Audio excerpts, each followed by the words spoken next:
God could have sent an army to protect Elijah. He could have sent a wealthy man to feed him. Instead, he sent ravens. Why?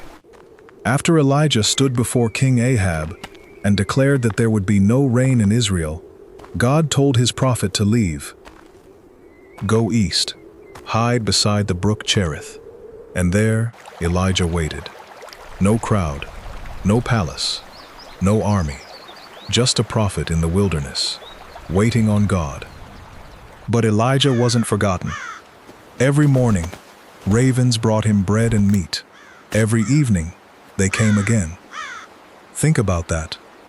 Elijah didn't know where tomorrow's provision would come from. But God already knew. And maybe that's where this story begins to sound a little too familiar.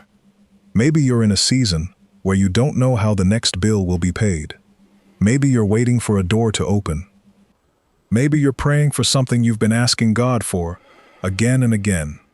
If you've ever been in a season like that, tell us in the comments, I'm waiting on God, because Elijah was waiting too.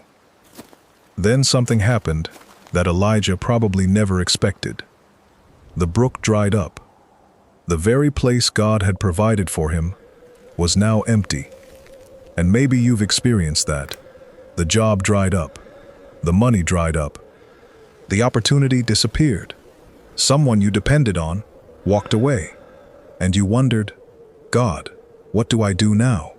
But listen carefully. The brook drying up did not mean God had dried up.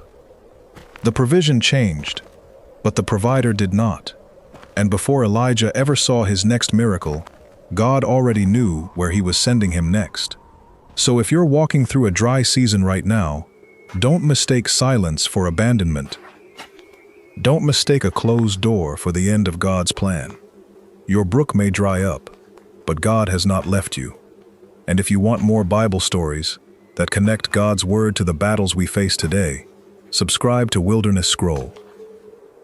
Because sometimes, the story of someone who walked with God thousands of years ago is exactly the encouragement we need today.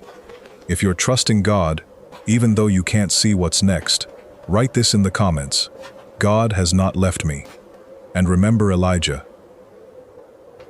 He couldn't see the provision coming, but God could.